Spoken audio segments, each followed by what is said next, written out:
Well, hello everyone, and welcome back to another episode of Crosswires. I hope you've got your reading glasses on for this one, because we're going to be talking magazines. No, not those kind of magazines.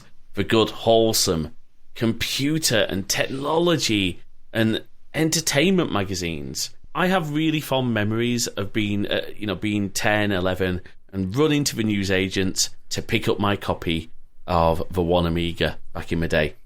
And I have two wonderful guests this week who, believe it or not, actually make a magazine. How on earth I managed to find guests who actually make a magazine is a whole different story. But ladies and gentlemen, please welcome Andrew and Paul from Pixel Addict. Hello. And hello. Guys, welcome to the show. Thank you so much for coming along. Let's start a little bit with a little bit about yourselves. And I'll start in alphabetical order, to be fair. So, Andrew, tell people a little bit about yourself. Hello, yes, my name's Andrew.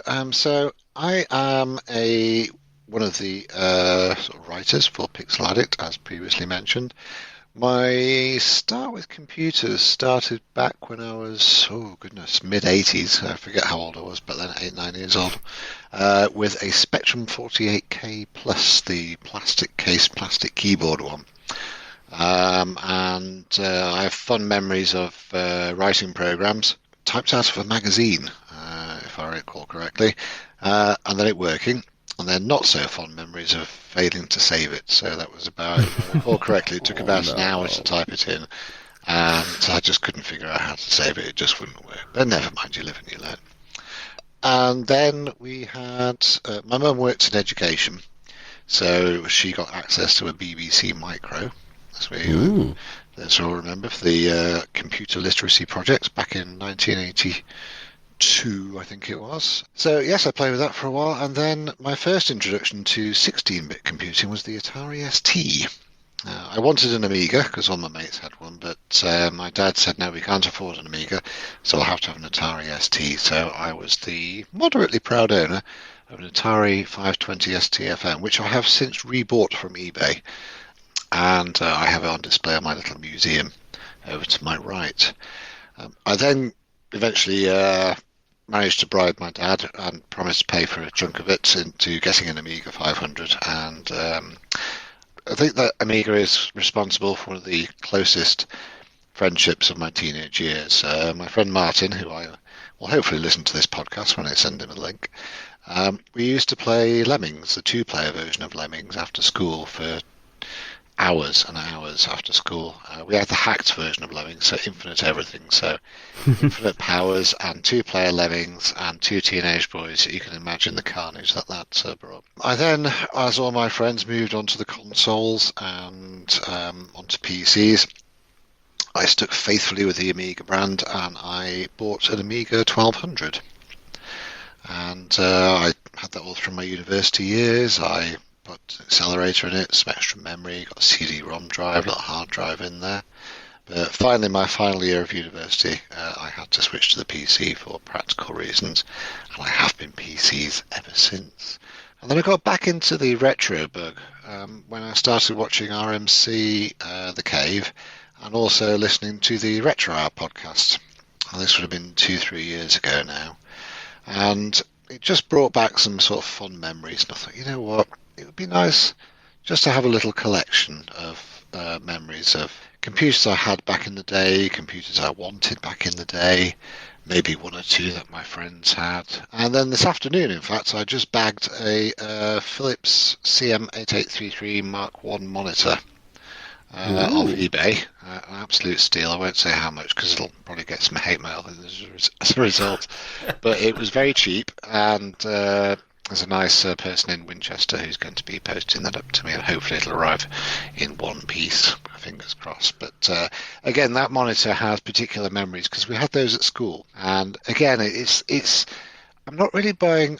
I do buy the retro hardware to play on it. So I don't play on it very much. But for me, retro, you're taken back to the time when you saw it first. You're taken back to those memories instantly. You're not in the room. You just have to look at your Amiga 500, for example, and you're instantly taken back to that time. You can see it sitting on your desk in your childhood bedroom. You can picture sitting next to your friend committing genocide with lemmings or racing Lotus Esprit cars.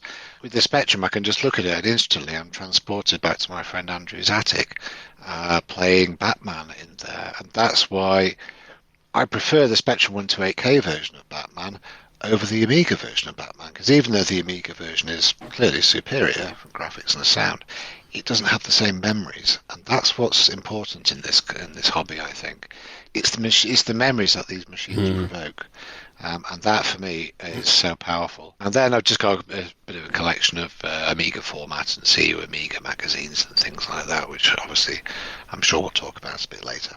Absolutely, thank you, Andrew. And I think you've hit the nail on the head there in terms of what makes retro.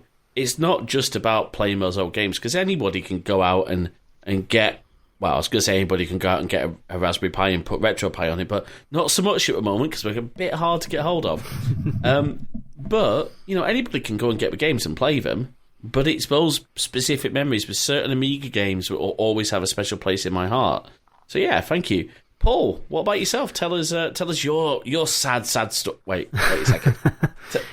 Note for editor: don't call Paul sad. Tell us your story, Paul. Sorry, you should have just kept that in. But that's staying in. That was it's fine. That could stay in. That could easily stay in because that's just absolutely brilliant. Yeah, look, things that I'm into are seen as sad by some people, and my wife often calls me that because the amount of old games magazines I have delivered, which I always forget about, inverted commas, when they turn up. But yeah, just listening to Andrew then, I've got some of the similar memories to him because like my first machine was, again, an Atari STE, which was like this power pack which came with 20 games. And my friend who I spent the most time seeing, he had a green screen Amstrad 464, and that's what I wanted because, again, like Andrew, I spent so much time playing Batman the movie on his Amstrad, and I absolutely loved it. So before, when he said the obviously graphics are nowhere near as good as the Amiga, but like things like the car level, obviously it's side on rather than from behind the car, on the 8-bit versions. And I don't know, I've just got some really good memories from playing that, even with its green screen. But obviously when I got the ST, I was happy with it. It was obviously there to help with schoolwork, and I've wrote about this a little bit in which will be issue 4 of Pixel Addict, just talking about like my gaming origins story, which we're all starting to get done, just so the readers can learn a bit about us. So from the ST, I had mates who had the Amiga and everything, and when you say going around to your mates and playing certain games, I remember playing Lotus on my mate's A500, and every time I hear the Sunshine on a Rainy Day song, can't think who sings it. Is it Zoe or Zoe? Yeah, I think it's Zoe. Yeah. Anytime I hear that song, it makes me just think of being around at his house playing the Amiga and Lotus. And then I also remember playing things like Nightbreed, because again, yes, I was obsessed with a cover of Nightbreed at the video shop.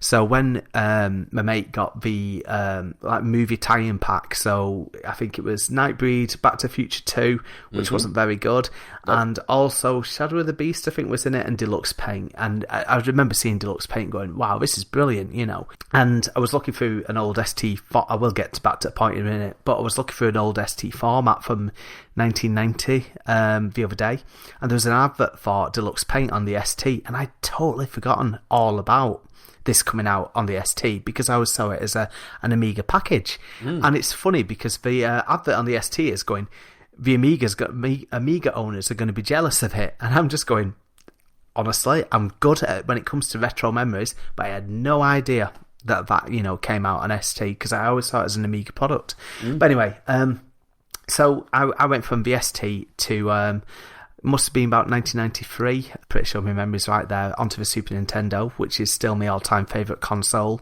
because some of my favourite games are out on that. Went from SNES to an A1200 with an extra floppy drive. I never put the hard drive in or anything like that.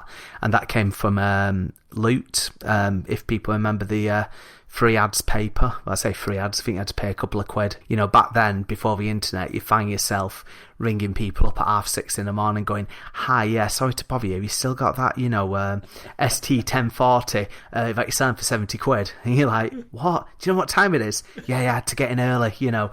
And it just sounds like a totally bygone time.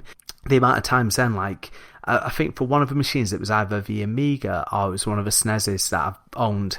We had to go over to Preston. So it was like not a massive drive, but then you'd be rocking up at someone's house, you know, like 8:15 in the morning going, right, I'm here for it. I'm the first one. You know, they're still in their pyjamas and you're here just going, here's some money. You know, you saved up your paper and money or whatever. And it just sounds bonkers now. You know, it's one of those things which is totally, you know, of its time. So yeah, so after A1200, I went back to Super Nintendo just for a year and then went down the PlayStation path. My mum, who was doing a college course, got a PC Pentium 75. So that sort of picked up sort of the same sort of games that I used to play on my ST and Amiga, you know, but obviously things had moved on quite a bit. So when I used to play things like the LucasArts games, that obviously carried on onto PC, you know, with things like Day of the Tentacle with CD, you know, sound and everything like that.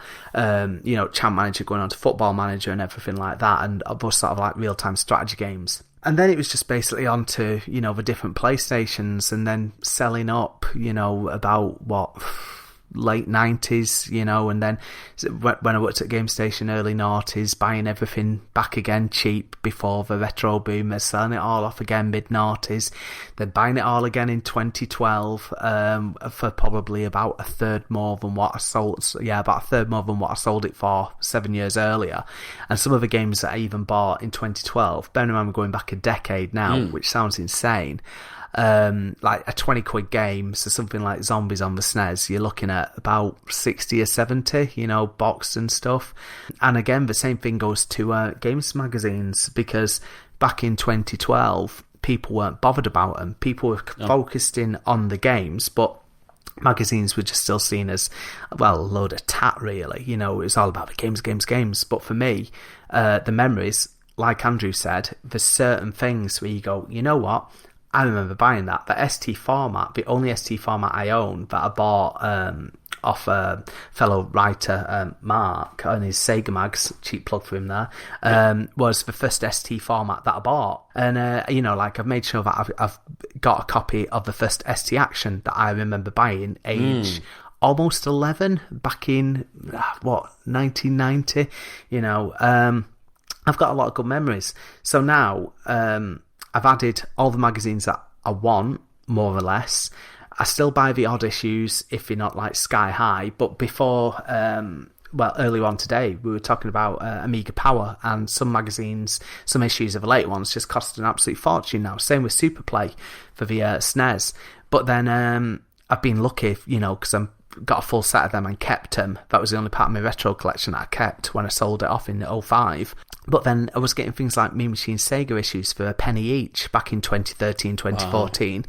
You know, postage on top, but even so, when you're paying, £2.51 or whatever, and now some of them cost a lot more. So I've got like full sets of things I'm bothered about, but I'm sure we'll touch upon that in a little bit. And yeah, that's really it in a nutshell. You know, I'm sure I've missed out a load of stuff because I spent about 10 minutes talking about Loot, but there you go. No, it's interesting because I sold a bike this morning through Gumtree, and Gumtree's so much different to that sort of classified ads because it's all messaging, and my favourite phrase, of course, is, "Hi, is this still available?" Yes. But obviously we've hinted at magazines now, and I mentioned sort of at the start that I've got fond memories of buying magazines. Now, I was a one Amiga guy, and I think I seem to recall they sort of folded and they got merged into like CU Amiga at some point, I think. Yes. Yeah. Basically, I've got the last... it's not quite as cut and dry as that, basically. You used to have bear with me a minute. I'll try not to sing you both asleep. But just a very quick history of the One. Basically, the One started, I think it was either, it must be about 1988. You know, you had a hell of a great staff on it, you know, the likes of Gary Penn and stuff. And then you had, obviously, covering the 16-bit machines. So you had Amiga, ST, and a bit of PC. And then after, I think it was 31, 32 issues, it split into the One Amiga and the One ST. The One ST didn't last for very long. I think it only did possibly 7, maybe 8 issues. It didn't really last that long at all. Yeah. I think it went into ST Action, which then eventually got absorbed by another magazine. But anyway, for One Amiga, it was obviously done by EMAP. Now, that went on for quite some time. I think it was around 95. I've got the last issue, and Andy Nuttall was the editor then. And we had some really, really good staff, the One Amiga. And in this last issue, they say, right, that's it. We're going into CU Amiga, you know, the Amiga scene is changing quite a bit. And they made reference to Maverick magazines buying the name, the One Amiga. And then basically, Maverick were owned by Hugh Gallner, who used to have like a magazine empire. He did a lot of console magazines and things like that. If I went into all this now, the history of Maverick and everything like that, we would be here all night, honestly. So in a nutshell, the games pages in CU Amiga were previously known as The One, and then it was basically the One Amiga Maverick edition, which lasted probably about 12 issues. No one knows the very final issue. There's people on a Facebook magazine collectors group that I'm a member of, and we found the thinnest issue is 16 pages of the One Amiga, and it's basically just like about 2 reviews, and it comes like with a full game on it. I think it went up to about issue 80 something. It went really, really thin. And this guy thought he had the last issue. Then I stumbled across another later issue. And you know, there's a few people out there who'll put scans up of them.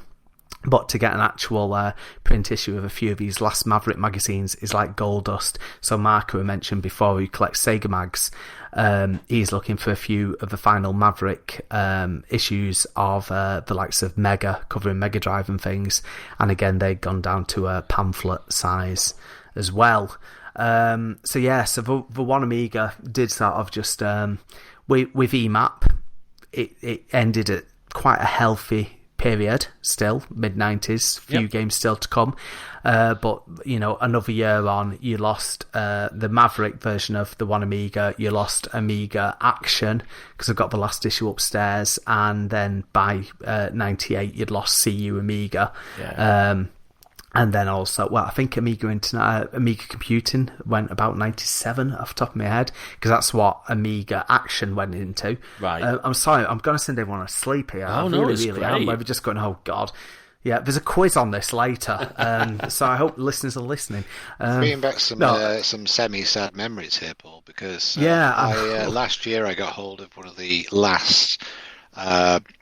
I got hold of the last copy of Amiga format, which was issue 136, I think it was. Yes, yeah.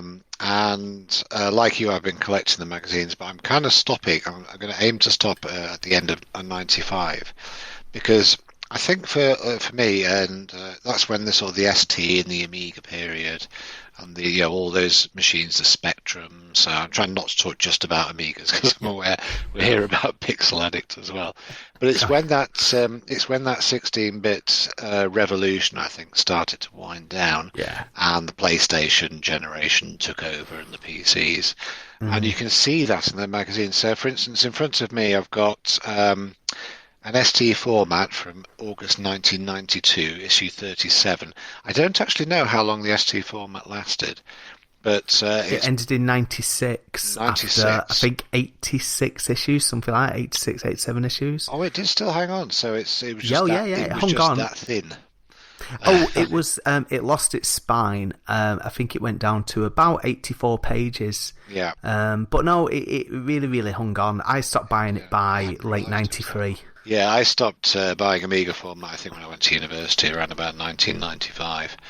But I remember again that last Amiga format. I've not actually read it in full because I wanted it just to have a bit of a flick through. But again, it's quite sad because I think it was 2000, wasn't it? Yeah. 2000 it hung on till. But again, after 1995, the Amiga entered it got transferred around different buyers and so on. The ST by that point had just died completely, which is a bit of a shame actually. And then we ended up with just all the magazines saying, long live the Amiga, it'll be fine, it's in safe hands. And then, of course, what's going to happen? It's really interesting because I do remember, so for the first maybe year and a half of high school, which for me was September 95, we were still on the Amiga 600. I mean, it became very, very clear that to be able to do homework properly and exchange files with the school computers, had to move to PC. Yeah, and our first PC, was, I think Paul was saying, a Pentium 75. We got an Apricot Pentium 75 from Dixon's, and it was this wonderful little machine, and it lasted us quite a while. We all have this nostalgia for these magazines, and I think before we move on to sort of what we're really here to talk about, which is Pixel Addict, Andrew, you obviously we pre-show we were sharing some fond memories of the Christmas editions. We talk about the size of these magazines dwindling, but those Christmas editions were something else. Oh goodness, yes. Yeah, so I was obviously this is an audio podcast, but if anybody listening to this wants to jump on the internet and have a quick search for Amiga Format issue 42, published in January 1993, I'm just holding it up for the guys now. It was a typical Christmas issue in that it was actually labelled January 1993, right. But it was actually Christmas 1992. For some reason, Amiga formats always ran a month ahead. I never quite figured that out. But as I was saying to James before we started recording this podcast, again, these magazines can bring back powerful memories. So even though the ST format I have here is very thin, even though the ST Amiga format I have in front of me is very thin as well, just holding them and looking at them and flicking through, and you can say, oh, I remember that advert, or there's a special reserve, or I remember a particular store, I remember a particular advert from, that was in First Computing, I think it was, that was based in Leeds, where I grew up. Yeah, in Army? In Army, that's right, yeah. So I remember going there when I was... The advert for them would suggest it wasn't just Amiga, it was ST and PC, and it had incredible adverts crammed. I mean, some of the adverts you look at in the old magazines now, I mean, I have to admit, with my 45-year-old eyes, it is actually quite hard to read some of the text, and I am ashamed to admit I have had to get my phone out a couple of times just to magnify it so I can actually read the text. But again, I remember going into First Computer store, I can't remember the exact name, and looking around and thinking, this is where all this stuff that is listed in the magazine is, and it wasn't quite, it was very much of its time. Again, it was like beige walls and a beige carpet. Goodness knows all the accelerators and things that they were promised. The impression these adverts and all these magazines gave is that they all had STs, Amigas, Spectrums, hardware, accelerators, graphics cards piled up to the roof. The reality was probably they had a handful in the storeroom of each, if that. But I remember going in there and looking at the monitors I couldn't afford. But again, and going back to the magazine, which is where we started, again, just to take, for example, the Amiga magazine, is that I'm holding it now. It's incredibly thick. I think this one's about 200-300 pages. And I can still remember going down to my local post office and buying this just before Christmas, whenever it came out, and feeling the heft, the weight of the thing. If you look at it there, you can see the thickness of it. It's a good heft, and you can just close your eyes and hold it and get taken back to 1992 in this case, and think, yeah, goodness. And again, even magazines can invoke very, very powerful memories. Absolutely. Oh, definitely. It's funny when you mention the game shops and computer shops, because over in Bolton we had two shops next to each other. You had Computer World, which was obviously more of your actual serious Amiga, your mouse, your ST. You still had a couple of the 8-bit computers. So I'm going back to probably say about, again, 91, 92. And next door to it, you had, I think it was just called Computer Centre or something like that. But then they did a lot more of the console side. Right. They still did computers as well. But the more you got into the 90s, the footage just changed so much. So the Spectrum and Commodore stuff then chucked right at the back, in a grotty little corner. But obviously, because they did import games as well, they had, again, up to the rafters with different games, because obviously they just covered every single format. And, it's quite good to see that. The last time I experienced that was... it closed down in 2005. It was a shop just out of Bolton Town Centre called Button Basher. And I remember going there in about 1993, buying a couple of SNES games, because on the way home you could just jump off a bus, go in there, and then jump back on bus and get back home. But anyway, this Button Basher, it closed. It was closing down. And... they'd still had so much old stock. So, as said before, in 2005, the retro boom hadn't really happened yet. It was starting to pick up a little bit, but, nothing major at all. So, you went in and you'd be like, oh, have all these games you got? Well, I've got still some big box Amiga in the back, that have been in storage for the last decade. I've got a load of Super Nintendo that...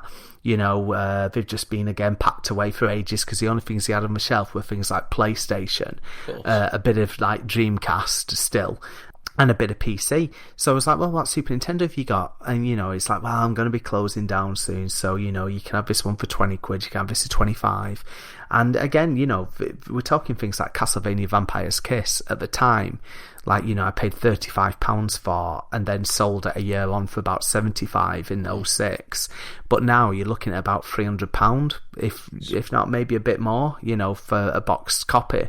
So it's sort of like, oh yeah, it's absolutely ridiculous. But it's that sort of memory, and I don't think you really get that anymore, because obviously the shops have changed. I remember, again, when you mentioned the beige carpet and the boring plain walls, there was one place called Software Superstore, again, in Bolton, but we had a small chain in the Northwest, and Games X magazine that I used to buy, again, Weekly Games Mag, one of my favourites.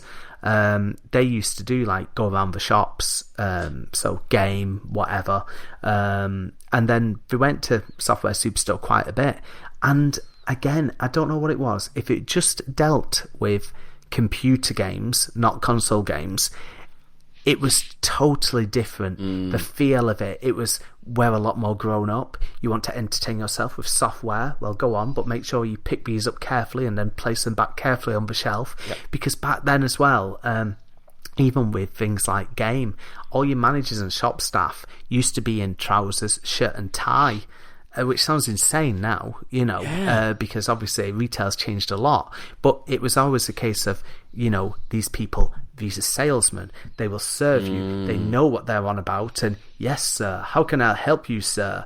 And it's definitely changed quite a lot, because again, like we said before, how many people used to go to Boots for games? That gets touched on quite a bit. It's again a totally different time. Boots, WHSmith. Yeah. Because you could buy just games in Boots the Chemist, couldn't you? Yeah. Because it's not just a games department; it's the computing. It was always the computing department. It was seen to be made a lot more prestige. And I'm glad that I've experienced that. I mean, it was changing a little bit. I would.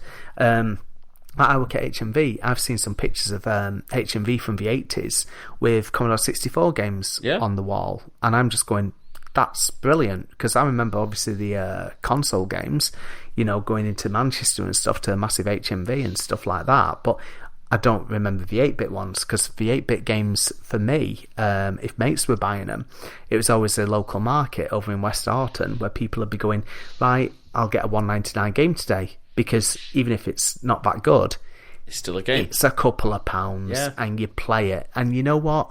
it'd keep you busy for that weekend, and that was the main thing, because then you'd be back in school on Monday. It's again just totally different time. Oh, gosh. So I remember going into Microbyte, which yes, in County Arcade in Leeds. Sadly, it is no longer there, although I did recently find a photo of it. And I remember very clearly in that shop going upstairs to the 16-bit department. And again, it was going back to the decor. It was brown carpet, beige walls. In fact, Neil of RMC, I'm shouting out quite a lot today, has produced quite a good recreation in his shop. So head off to his channel if you want to find that. Absolutely. But again, I remember going there to buy License to Kill, the James Bond adaptation. Oh yes. For my Atari ST at the time, because being an Atari ST owner, you had to actually buy a lot of games because a lot of your mates didn't have Atari ST discs. But I don't know what happened to that collection either. I remember leaving home and it was still under my bed, and coming back a few years later and thinking, I wonder if it's still there, and it wasn't. So heaven only knows what my mum did with it. So Mum, if you're listening to this, would you mind telling me what you did with all this?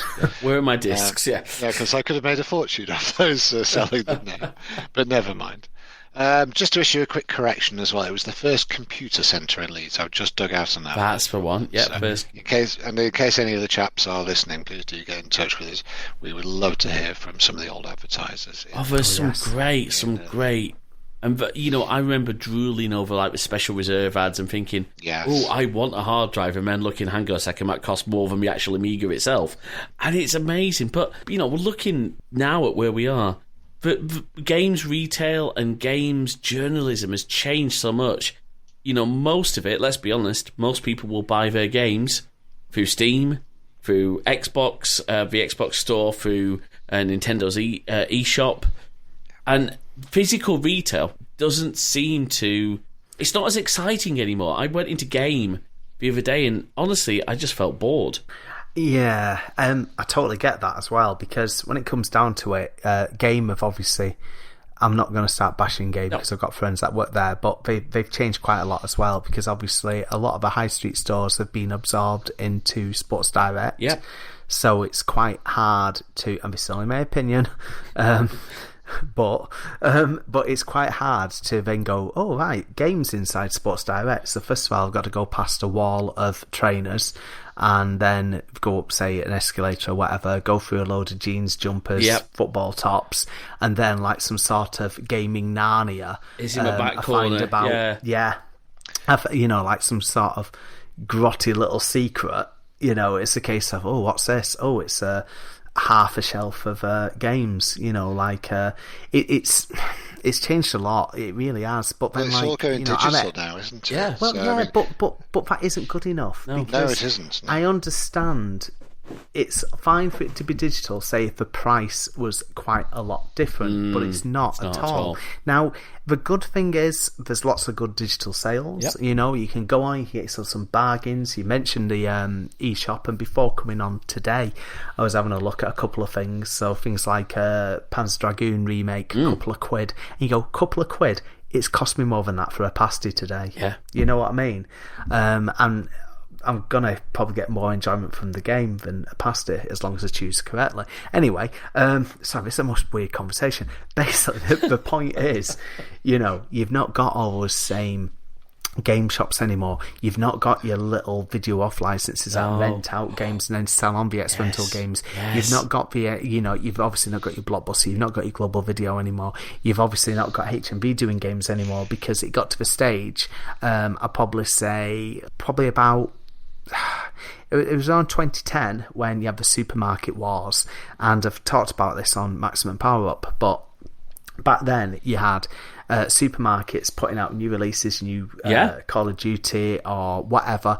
Get this, for 20 quid if you spend £15 on shopping. So you go shopping with mum and dad, they spend 15 quid on the family shop, you get Call of Duty for 20 quid and you're a happy little chappy. Yeah.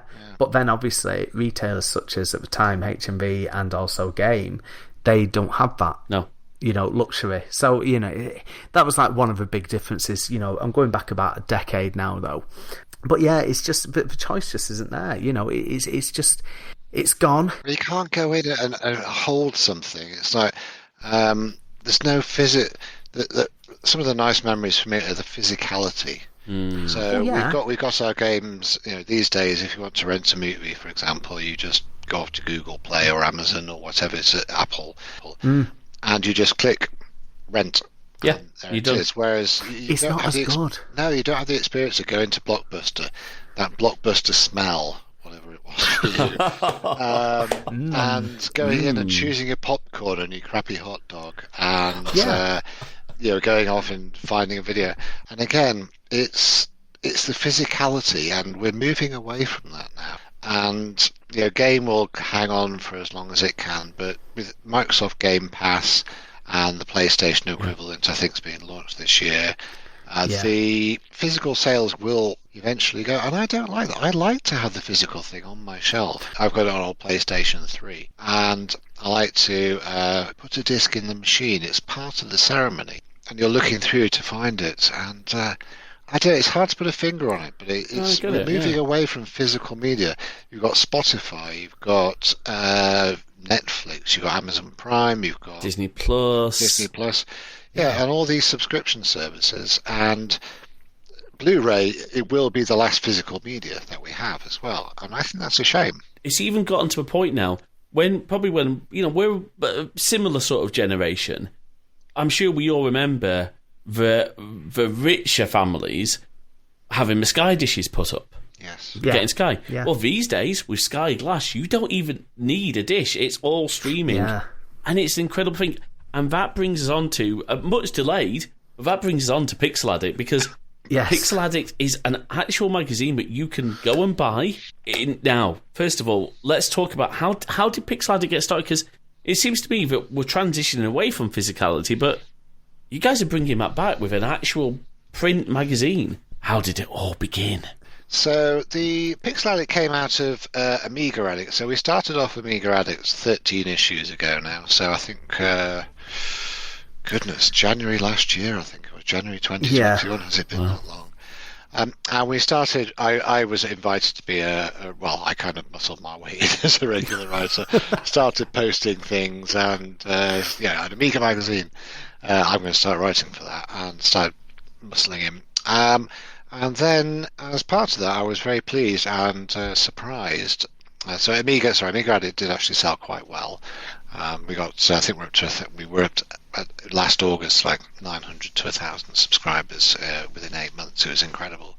But anyway, Pixel Addict, it was the Jonah Naylor, who is the owner of Simulant Systems, who published these magazines, got in touch with me around about August last year and said, well, we're setting up a new non-Amiga version called Pixel Addict. Would you like to be on the editorial team? And I was absolutely chuffed to bits to be at it, because being on the editorial team of a retro computer magazine. Amiga Addict was funded out of a crowdfunder, and again, I'll let Paul fill in the gaps there. But Pixel Addict was just going on sale. It was, I think we got quite a few subscribers very, very quickly on it. So it just started to go on sale. We started writing for it, and the initial plan was for it to be a monthly publication, but time, and we're all doing this in our spare time, of course, evenings and weekends. So the deadlines kind of stretched. It became more about every 6 to 7 weeks, really, and that's how it got started. And we decided that Pixel Addict would be, maybe to forestall the question, is what does it be about? And it's mostly as the lifestyle backup for classic computer users. So it's a retro feel and retro computers, but interestingly, we've had some recent articles that are not about retro computers. In the latest issue, we've got a Transformers toy, if I remember correctly. Yeah. And people can start writing about their old memories. So the later issue 3 has very much a music feel about one of our writers who actually was in the music business back in the 90s, and memories about his, and it's loosely linked to the Atari ST, but it's mainly talks about his life in music back then, and how computers got involved with that. So again, it's kind of anything and everything retro within reason. So, for example, if I were to say, if someone would say had very fond memories of, say, Scalextrics, which was a huge part of childhood in the 80s and 90s. That fits in with that whole retro... because we're not, as you said, we're not just talking retro computing, we're talking retro lifestyle. So, things like Scalextrics, for the nerdier kids, maybe a bit of Hornby, because if anybody would like to write in and tell us their experience and take some... I love model railways. Not because I want to own a model railway, but because I love the detail and the intricacy and the care that people put into the models, and the fact that it literally is a little miniature world. I find it fascinating. There's some amazing very creators out there. Yeah. Well, at Christmas last year, we actually dug out, it's still in my parents' garage, we dug out my old model railway. Now, this was not a detailed thing. This was something I had when I was a kid, and we had an Intercity 125 thing. It wasn't a big thing, and then we had some diesel ones. And it was just fun, and we actually ended up having it set up in the lounge on the coffee table, put a thing on, and we turned it into a chocolate delivery system between me and my parents for Christmas. It was really just like put a chocolate into the car, into the... Yeah, but I've just admitted how... Fair enough. And do you know the saddest thing? But what I was going to say, the link is that what you've got is all these people with these fond memories, and then we've got amazing technology now. But for example, I was generally looking into how to use a Raspberry Pi to control an old train set. And it's that blend of... for me, it's that blend of modern and retro, which makes things so exciting. But... So Pixel Addict obviously has a lot of retro gaming, but it's great to see more of those memories as well. Would it be... So Pixel Addict, obviously, is it mostly a UK production? Yeah. I've only just started getting more involved with Pixel Addict and joined as, editor now, because Jonah's obviously gone a bit more behind the scenes, because... It's hard work, Andrew sees all that as well. Obviously, Jonah's got his own business, and also making sure both magazines are running smoothly, and everything like that. So basically, I've came in this month. We're recording in May. Basically, I want to hear pitches from people who are obviously going to be passionate about what they want to write about. It's like we had this one guy, he just collects rare computers. It's like, well, how do you mean rare computers? He goes, things that people don't know about. I was like, okay, so having this back and forth. He goes, for example, have you ever heard of like Mattel Aquarius? I'm like, nope. He goes, well, that's my favourite machine. You're not going to see the Spectrum, you're not going to see VIC-20, Commodore 64 or anything in my collection. I'm just going to focus on these rare machines. I was like, well, I like the idea of this, so giving him a page to obviously talk about his collection a little bit, and if that goes down well, he's then got a semi-regular column almost type thing talking about these rare computers and why he likes them, because that's what it comes down to. It's a passion. I want him to tell me why the Aquarius is his favourite machine. I don't know anything about it, but I want him to talk about that like I talk about the SNES. So, people start me off on the SNES, I'm like, blah, blah, blah, blah, for absolutely ages and don't shut up. I want him to go, oh my God, the Mattel Aquarius, it's absolutely brilliant, and I remember getting this for it, I remember getting that for it. It's about the stories, because once you're passionate and you've got that coming over and you're telling these stories and you're learning stuff. So those are three things that I'm looking for. Sorry, it sounds like I'm sort of a horrible judge on a reality show, but it is passion, knowledge, and teach me something. As a reader, when you go, oh, that sounds interesting. Like I was just reading in the latest Retro Gamer about Bubble Symphony, which is like a Bubble Bobble 2 type game, and I've never played it. And honestly, I've read 6 pages of that earlier and was like, this sounds really good, because he's passionate about it and I've learned something new, So that's basically what we're hoping for. So like what Andrew was saying, you will get things like the odd bit on toys, so like Transformers and things. Again, the music tie-in as well. You will get some of the... I still class it as like the nerdy computing side, but I hope... it's not just a case of looking at, an instruction manual of what's, inside a machine. I want to have, again, that passion. I want people to be entertained, and tell me why I need to see this piece of hardware, and then we've obviously still got a few game pages as well, because we cover all systems. Going forward with the next issue, there's like a really good homebrew scene and indie releases coming out, for things like Mega Drive, Commodore 64, everything, like the Game Boy. So I brought in Mark Jowett to obviously cover some of these, because like I've said to Andrew and the guys, we want to have that decent mixture of your computing stuff with your computing history, and then obviously going on to a bit of gaming stuff, but also the lifestyle thing. So I've got some ideas to tie films into the computing side a little bit as well, because I think that's just it. We're not just all into just computing. I'm into my films quite a bit, I'm into music a bit. So for example, like I've had, when I've done Maximum Power Up, chats with one guy, Jeff Glendenning, and he worked for Sony doing PR for PlayStation in clubs. So that's something that I want to cover, because I can go more in depth on the music, into the fashion of the club scene, because it's also linked into the gaming scene. And, that's just like one example. And I think that's just it, because at the end of the day, I'm 42, and you think, well, what else was going on? It's not just games.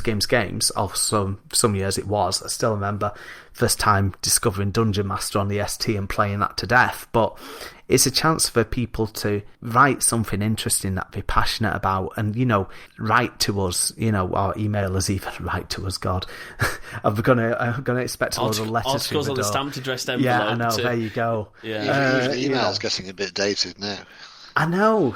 That's just it. I'll send you something on Discord or whatever, and then obviously we can discuss it, because what you don't want is you don't go, I don't want anyone to go, oh, Paul, I wrote 10 pages on, I don't know, the history of DAT tapes or something like that, just for example. I'm like, no.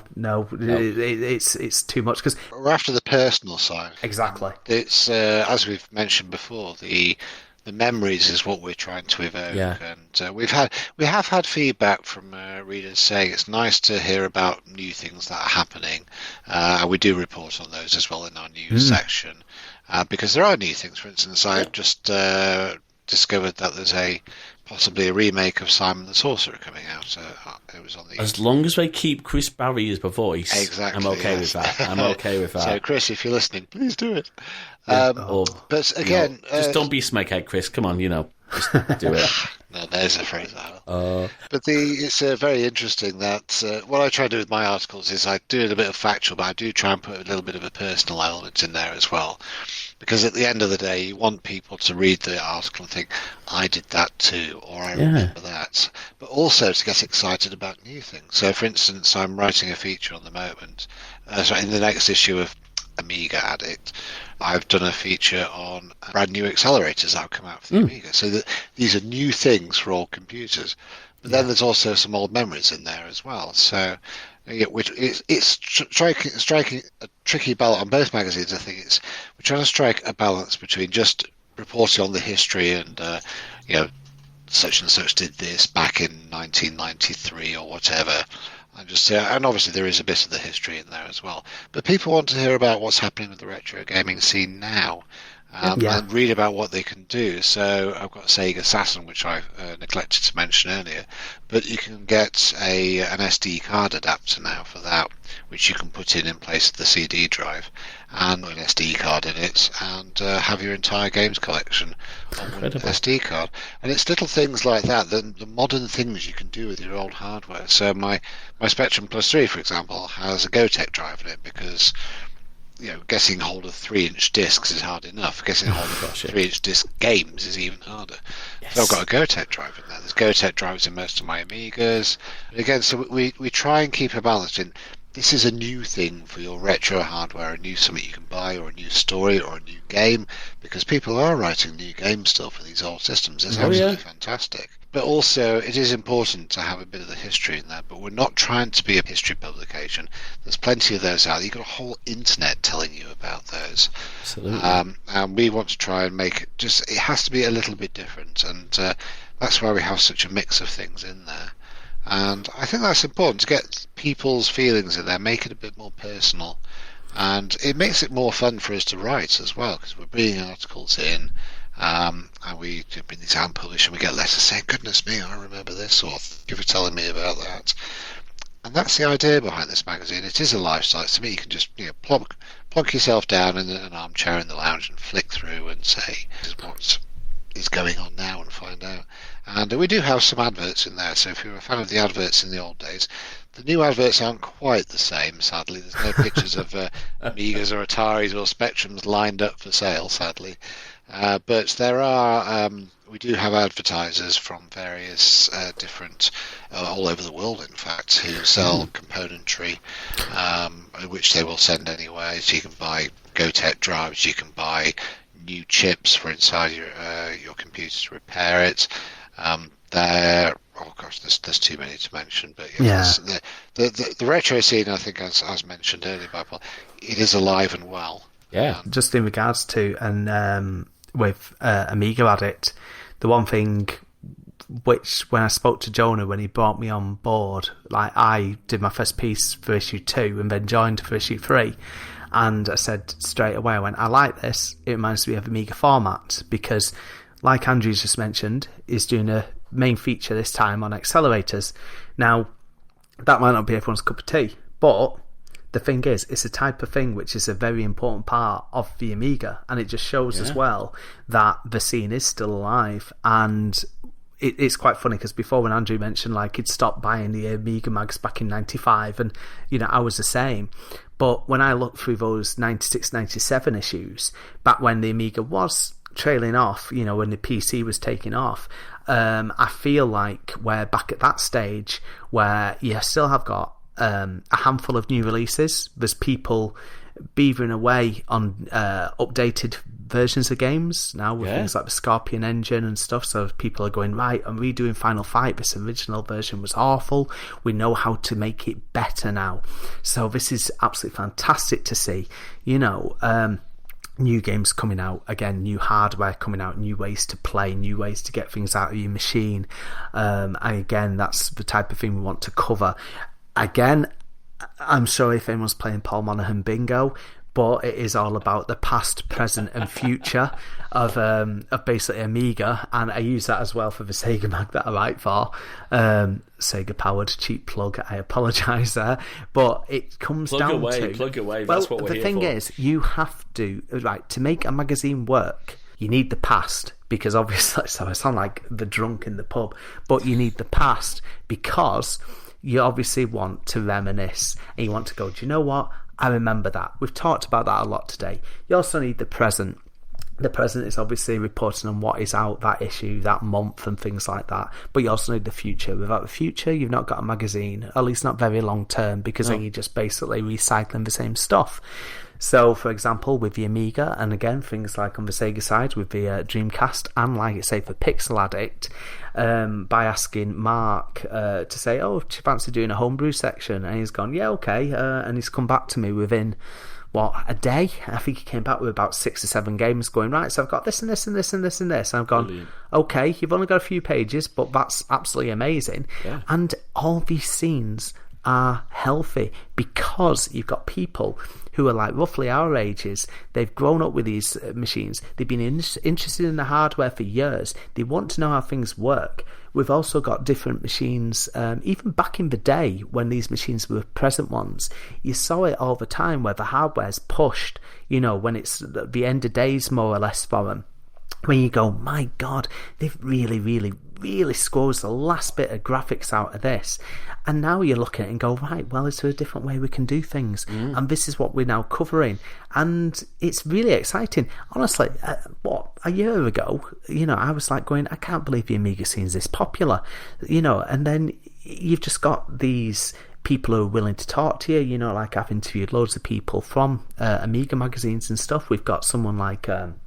Andy Smith in the last one. So he's talking about Ace, he's talking about Amiga format. He's sharing his memories. He's talking about working on Z-Wolf on the Amiga. So, the years are ticking over all the time. We're all getting older and things. And what I want to do is, you want something you can hold. We've talked about this before when we talk about physical media. A magazine, you're going into the shops, you're seeing it in the shops, actually buying it off the shelf. I mean, I'll be honest, we get a copy sent to us anyway, but I still went to the shop and bought myself one because I wanted to be that sad, but also proud of seeing it beep at the till and then seeing Amiga Addict. And I wasn't quick enough on my phone to take a picture of the thing flash up, but when I started screen, but then when I started talking to the person serving me, he just basically just stared at me. It's like, what you on about, you sad man? I'm like going, I'm right for this. Look, there's a picture of me. I did the same with Pixel Addicts as well. Yes, I first went into WHSmith and picked it up, and I asked him, it has to be done. I asked the guy on the till, do you sell many of these? He's like, I don't know, mate. They don't care anymore, do they? They're not passionate anymore. No. I knew full well he hadn't, because I knew how many had gone in. But it was nice to go in a few weeks later and then say that Pixel had sold out completely. Amiga Addict hadn't quite sold out, but they'd sold all the Pixel Addicts. And interestingly, even though obviously I keep going on about the Amiga and being part of the Amiga community, it does seem actually that Pixel Addict and our aim of Pixel Addict to get to a wider audience, it is working. We're getting a lot of people very interested because we're not just focusing on one computer that some people might not have had. And I'd like to use Pixel Addict to explore some of the computers that I didn't own. So, for example, my mate Andrew, again Andrew, if you're listening to this, hello, and he went for the Amiga to the Nintendo's SNES, the Super Nintendo, and ever since then I've had an irrational dislike of the Super Nintendo. One, because the prices of the cartridges were ridiculous, I know, and I'm talking to the wrong people here, but also because I saw him move away. He went to a console from my childhood. I mean, how could he do that? Quick, mute his mic, quick. Yeah, no, he's gone. But again, so what I'd like to do is, I know it's completely irrational now, obviously, but and of course the SNES did have rather better versions of certain games, like such as Street Fighter 2. So anyway, going back to the console, what I am planning to do a little bit of a heads up is that I'm going to borrow a friend's Super Nintendo. I'm going to see if I can learn to love it, because you've got a good few pages for that straight away. There you go. Now you're talking my language. There you go. I'm not bothered about the Tandy whatever at the moment, but you're just gone Super Nintendo pal going, how many pages do you need? 60? Fantastic. There you go. And it is exploring those old systems. It's one of the things that I love about the community that we, so Crosswires is not explicitly, we are not an exclusively retro show. But you'll notice my passion for retro comes across, and the guests that we get on. Before we talk a little bit about both Paul and Andrew have hinted about these two magazines being available in good old WHSmith. Now, my understanding, gents, is that, with a magazine like this, where it's maybe a bit more niche and is put together sort of not by a major publisher, not by the likes of Future or other... I think the Future even still exists these days. Yes, of course. Yes, yeah, they do. They publish, sorry, just shouting you down there. Yes, of course they do. Of course they do. They publish Retro Gamer, I think. Okay. Yeah, because I know someone who actually worked for them. I think they unfortunately got laid off, but they did work for Future. But obviously they've got all that buying power into distribution, into the channel. But for something like Pixel Addict and Amiga Addict, I'm going to make an assumption. Please do correct me wrong. You would sort of gauge interest, as you said. I think Amiga Addict started off as as crowdfunded, and then because there are costs involved, you have to pay the printers. Printing is not cheap, and it's not cheap at smaller runs. From my father's worked in, admittedly, the newspaper print industry, but I know there are some wonderful little idiosyncrasies of a print industry. But how on earth did, with all respect, two fairly small magazines like Pixel Addict and Amiga Addict end up in WHSmith? I mean, how did that happen? So, I still remember this conversation. Well, there was a couple of conversations with Jonah. Like myself and Jonah, we started talking because we've still got the passion for print. So, and my passion for magazines and computing and consoles and stuff sort of came over in the podcast. That's how he reached out to me to say, would you be interested in writing something? And when I was a teenager, I really wanted to get into writing for games magazines. However, being extremely lazy when it comes to education, I just was not focused, even doing a BTEC in media studies. One thing that I did learn in that course was having to edit audio with a razor blade and actual tape, and then edit together with sellotape and things. So that's going back to 96, 97. So, I learned that old school way of I'll send you a reel to reel of this episode. You can put it out for me. Yeah, there you go. I know. Cheers, James. I'll happily edit this, Who needs digitally? So basically what happened was, he goes, you know what, Paul, one day I want us to obviously grow an audience and I want to get into the shops. I was like, well, obviously it's about growing an audience, first of all, and you've got to see how the scene is growing as well. Again, the past, present, and future coming into play. And as the months ticked over, and you start getting more guests and people who are happy to talk about their past experiences on the Amiga. Like on issue 3 of Amiga Addict, you had DJ Aphrodite. We did a look. Ravi did an amazing job on this, interviewing a load of dance DJs who used Amigas back in the day and still use them today, because again, Andrew will probably agree, in being an ex-ST owner, you always went, the ST is the best for music because it's got the MIDI port, and obviously that was a big selling point. And again, the 1040 STs at school and yada yada yada, and again Cubase. But then when you start seeing and you're looking back at the likes of CU and Format, seeing Optimed and everything like that, you go, tell you what, it's quite good, for music and everything. And just a quick side note, the big realization for me was I was doing a interview with Barry Leach, the musician, and I was listening to some Supercars 2 music, and I listened to the ST version of Supercars 2, and then I listened to the Amiga version of Supercars 2, and then I just went, oh God, and that was it. That was when I just went, I'm sorry, the ST isn't as good for sound, for game music at least. So back to the magazine, in a nutshell. So he goes, I want to get us into the shops. So it's like, okay, well, we've obviously, readers are going up, some issues sometimes, perform a little bit better than others. That's why you're going to make sure you've actually got something people want to read. And this is what I want to make sure we focus on with Pixel Addict as well. And yeah, it just comes down to, how we're getting to WHSmiths. So obviously made some inquiries and everything like that. I didn't get too into this side because they was like going, just ask, ask. There's obviously cost involved and things like that. And obviously the risk is there. But not everyone uses social media. Not everyone goes on Twitter, despite me using it all the time, and Facebook and things. And that surprises me, because I go, everyone's on social media nowadays. Nope, because you still get people going, what's Pixel Addict? What's Amiga Addict? A year on for Amiga Addict, more than. So he made some inquiries, and he goes, I remember I was in the pub one night and he sent me a message, and I was just there doing some writing. This was midweek, nice and quiet. I had me old magazines out on the pub table, and it's again nice and relaxed. Got my notebook out and everything because I'm dead old school with that. And you sometimes get looked at, but I quite like it when people go, oh, what are you reading? I'm reading an Amiga magazine from 1993. Ooh, get me. So he goes, well, look, how often can we do it? I said, well, I think every 8 weeks is too long because it's almost 2 months. Every month is not going to happen because, like Andrew said, it's done in spare time, weekends and things like that. A lot of us have got families and different, responsibilities. So I went, let's try for every 6 weeks. It gives us roughly 10 issues a year. And then roughly, people shouldn't forget us. 9 issues a year, isn't it? My bad maths there.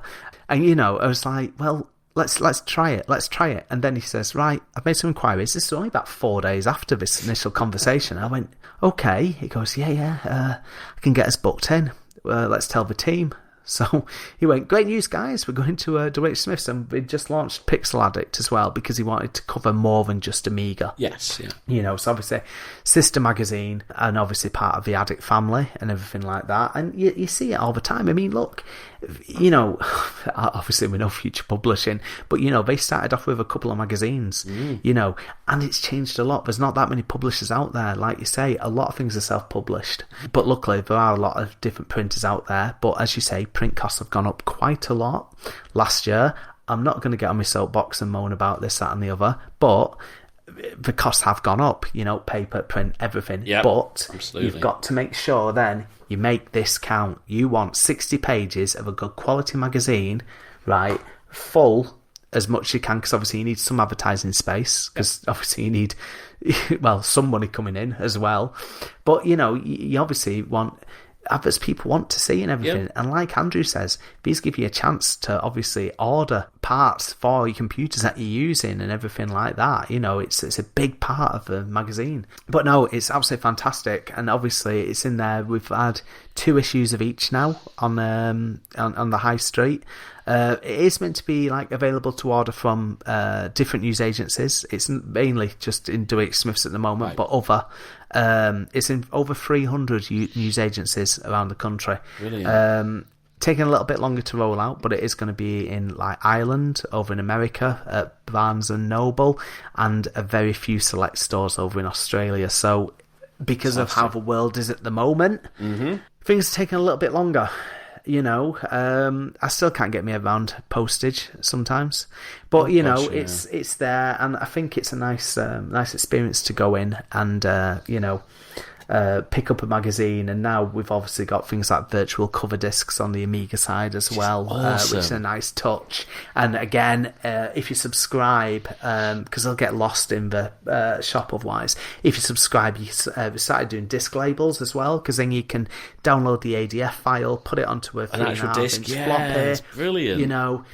One of our readers has done a really lovely job with this, and you look at it and you go, wow.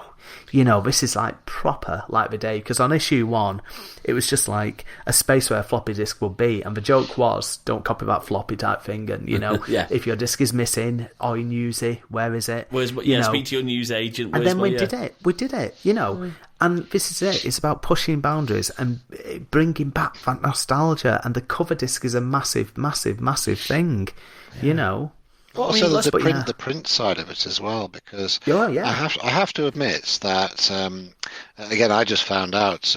I remember talking to Jonah last year about, wouldn't it be amazing if one day we ended up in the newsagents and you could buy an Amiga magazine as it was back then, before Pixel Addict came on. Wouldn't it be amazing if you could buy an Amiga magazine in the shops once again?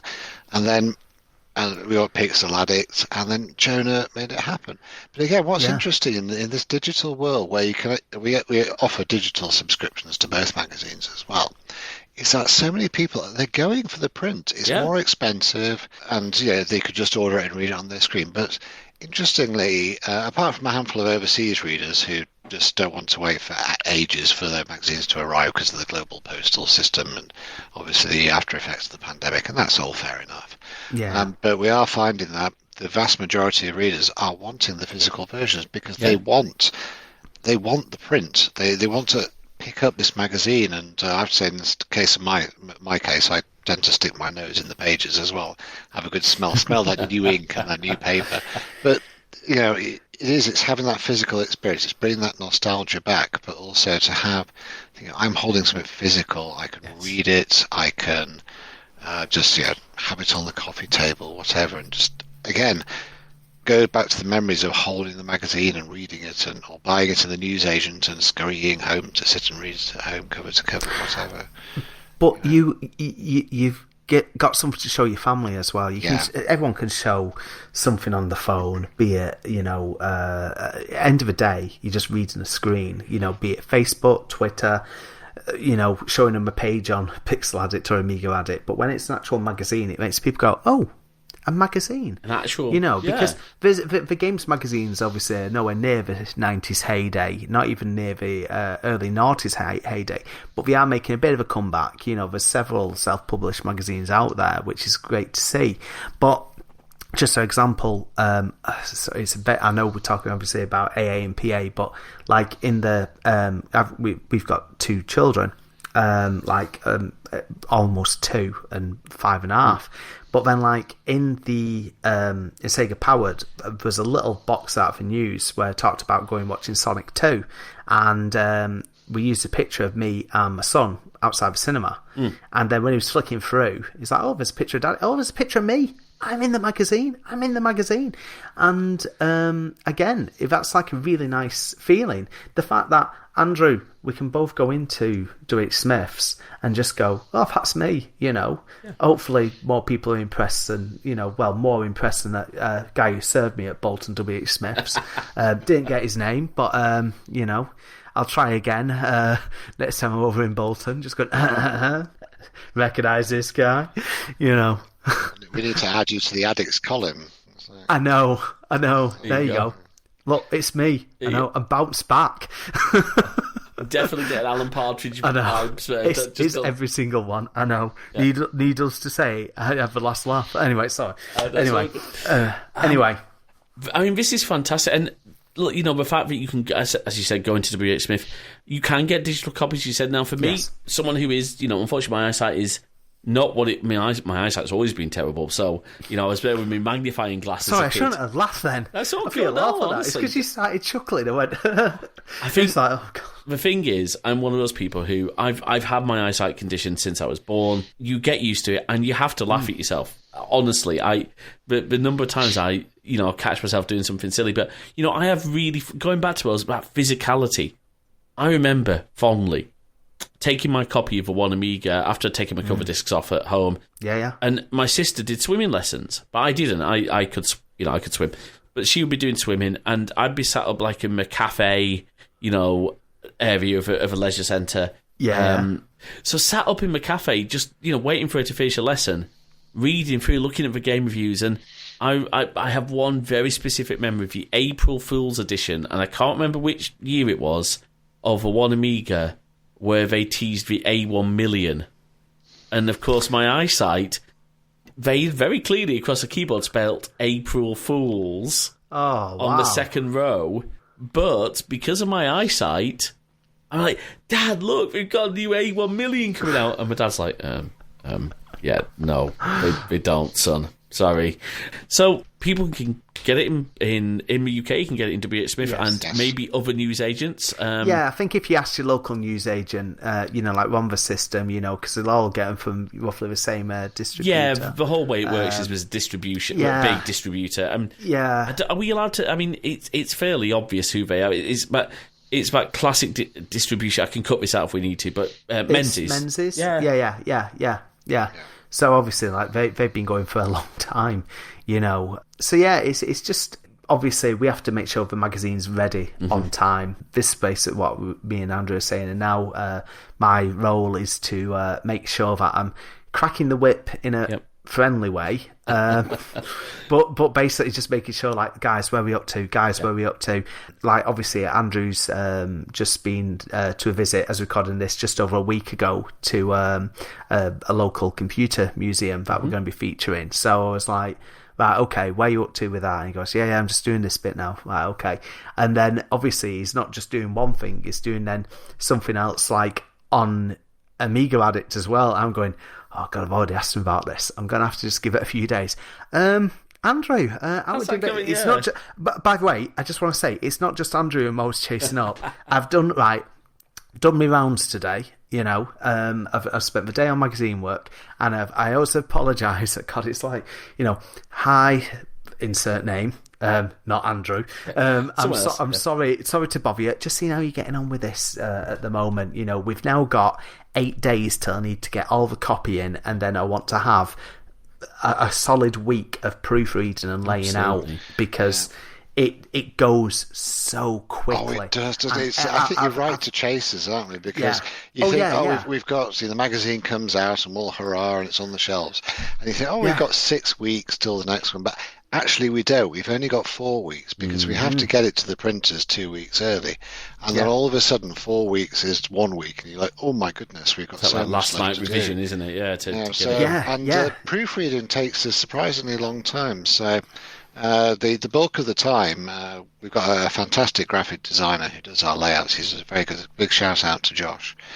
But proofreading is something that takes a long time. We have to very much, you have to go through each article, and it's not just correcting grammar, it's correcting sentences. And the number of my articles that I've written where I've thought, that makes sense in my head, yeah, that's okay.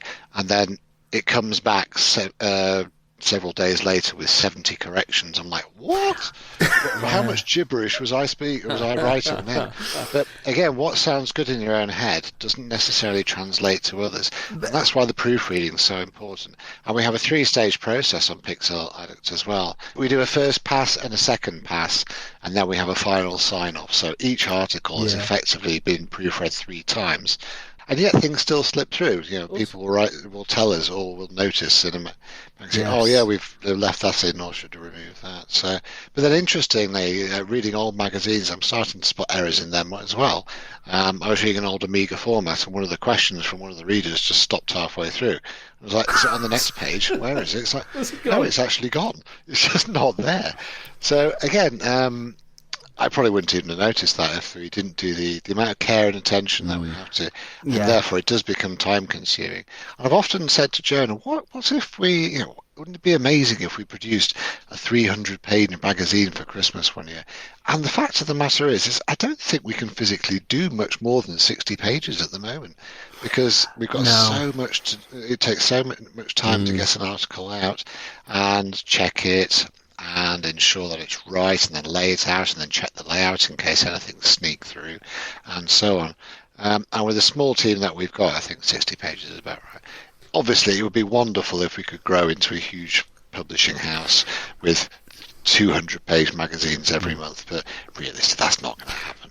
It comes down to postage costs as well. Absolutely, the bigger the magazine, it's obviously then pushing up the postage, and that's not always cheap. I know we sell the boring stuff, because you could easily write 60 pages plus on so much stuff, but you also want to keep it affordable. Yeah.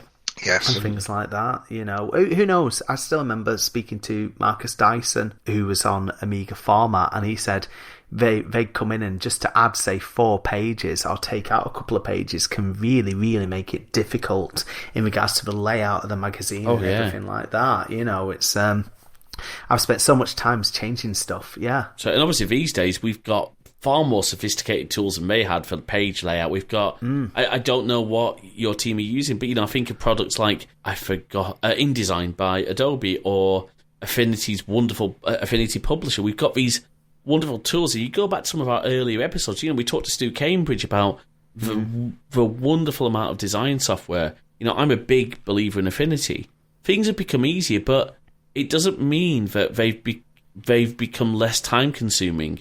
If anything, probably more so, because you've got more control. You've got more control of that layout and more to do. But I think we're a wonderful age in technology where instead of maybe, you having to post off your articles literally in Repost, you can email them. You can upload them to Dropbox, to OneDrive, to a Discord server. You can collaborate on Google Docs. It's a wonderful time. Ironically, it is good. It makes a massive difference. Sorry for putting in there, fine. But I think it's just summing up. It's so easy. I've been speaking to Josh today in regards to layout. He's gone, Paul, where's this? I've just gone, right, I'll just drop it into the folder for issue 4. Boom, on Discord, have you got it? Yes, I've got it. Oh, can you do us a favour? Can you just find us this and then put it into here for me and yada, yada, yada. And it's good. It makes it easy. So Andrew can say, right, well, this is ready now for proofing and put it into a folder. We can open it up. I totally agree with him on regards to how have there that many things need changing, because I still remember getting one back from Ian, deputy editor over on Amiga Addict one night, and that man's a machine. Like he's a night owl, because you get up in the morning and you go like 132 suggested changes, and you go, oh my god, what did I say? But then again, saying that, like when Andrew said, oh, it's in your head, I just did 2 pages on my own gaming origins, something which I thought, this is nice and easy.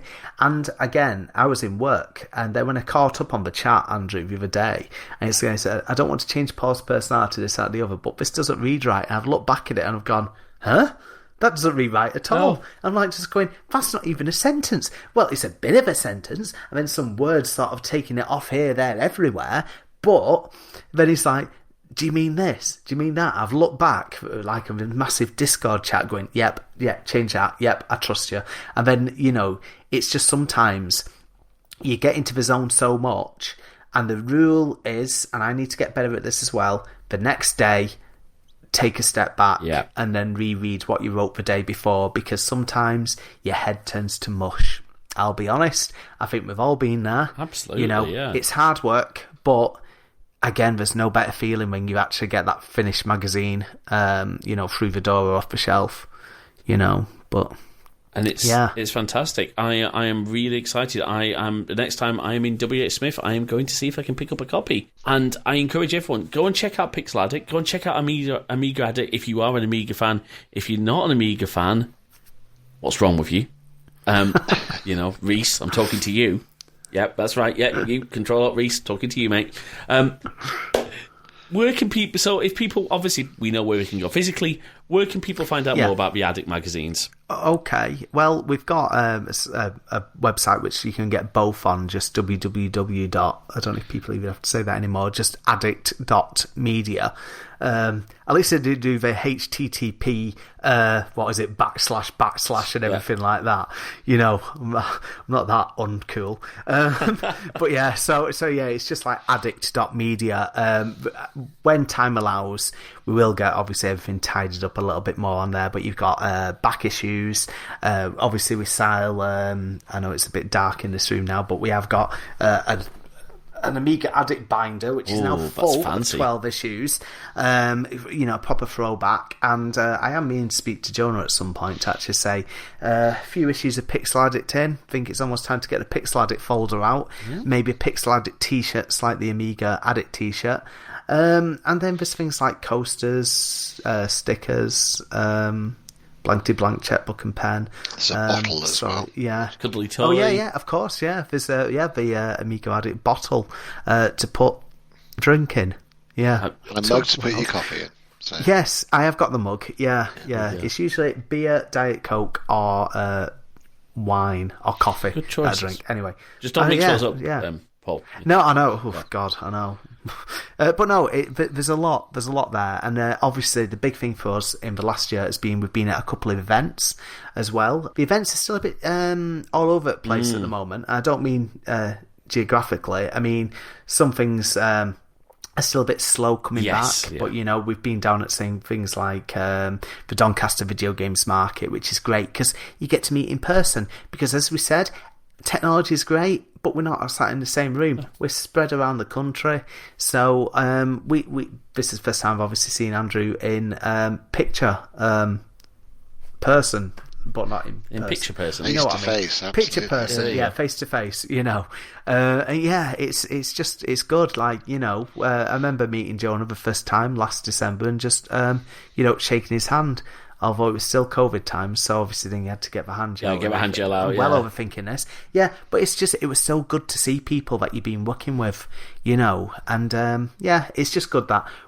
Basically, what I'm bringing back to the magazines is I want to make sure that we list on both magazines upcoming events. Yeah. Because I want people to go, well, like, for example, down at the Southwest Amiga Group meeting, the Swag meet, Workbench 2022, the other weekend, a couple of the guys were down from both magazines.